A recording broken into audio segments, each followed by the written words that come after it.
রাজধানীতে জমে উঠেছে কোরবানির পশুর হাট। দেশের নানা প্রান্ত থেকে পশু নিয়ে হাটে আসছেন বিক্রেতারা।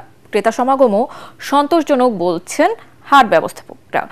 ক্রেতা বিক্রেতাদের জন্য রাখা হয়েছে নানা সুযোগ সুবিধা। শেষ সময়ে বেচাকেনা আরও জমে উঠবে বলে আশা বিক্রেতাদের। দালাল সিন্ডিকেট ও অপতৎপরতাকারীদের দৌরাত্ম্য রুখে দিতে সতর্ক রয়েছে আইন শৃঙ্খলা বাহিনী। রাজধানীর গরুর হাট ঘুরে রিপোর্ট করছেন মুশফিকুর রহমান। হাটে হঠাৎ বৃষ্টির হানা, কিছুক্ষণের জন্য থমকে যায় বেচাকেনা। বৃষ্টি কমে আবার রোদের ঝলকানি, ব্যাপারীদের হাঁকডাকে সরগরম হয়ে ওঠে পশুর হাট।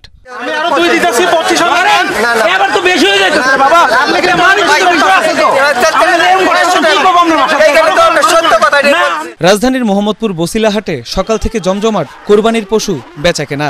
দেশের নানা প্রান্ত থেকে ট্রাক পিকআপে করে আসছে গরু ছাগল। দাম নিয়ে ক্রেতা বিক্রেতাদের মিশ্র প্রতিক্রিয়া থাকলেও বেচাকেনা ভালোই এই হাটে। 10 টাকা কম আর বেশ, তার জন্য দুঃখ নেই, কিন্তু আমি গরু কিনছি বাস খুশি আলহামদুলিল্লাহ। আজকে একটু দাম চাচ্ছে গত রাতের চেয়ে। রোডে কোনো টাকা দেওয়া লাগে না, আমরা সুস্থ হলে আইছি ভাই। পাবনা থেকে সাতিয়ার থানা থেকে আইছি। হাটের পরিবেশ এভারেজ, খুব বেশিও না আবার খুব কমও না। প্রত্যেকটা গরু প্রতি 10,000, 15,000, 20,000 লস হচ্ছে। 3টা গরু আছে, বেচা থেকে বাড়ি যাব। 2-1 বছরের চাই সর্বোচ্চ শ্রেষ্ঠ বাজার মনে করেন এবার ভালো দেখা যাচ্ছে। জাল নোট শনাক্তকারী প্রযুক্তি, পশুর জরুরি চিকিৎসা সেবা সহ হাটে আসা ক্রেতা ও ব্যাপারীদের জন্য নানা সুযোগ সুবিধার ব্যবস্থা করেছে হাট কর্তৃপক্ষ।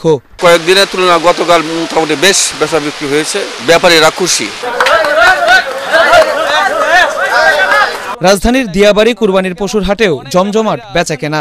পশু ক্রয় বিক্রয়ের পাশাপাশি রমরমা ব্যবসা চলছে ট্রাক ও পিকআপের। ভাড়া নিয়ে লোক দিয়া যেই টাকা দিতে হয় এই টাকা দিয়ে পিকআপ নেওয়া যায়, আর মানুষের কষ্টটা কম হয়, হাইটা যাওয়ার কষ্টটা। আজকে আলহামদুলিল্লাহ ভালো চলতেছে, টিপটিপু ভালো চলতেছে। হাট জুড়ে রয়েছে আইন শৃঙ্খলা বাহিনীর সতর্ক তৎপরতা।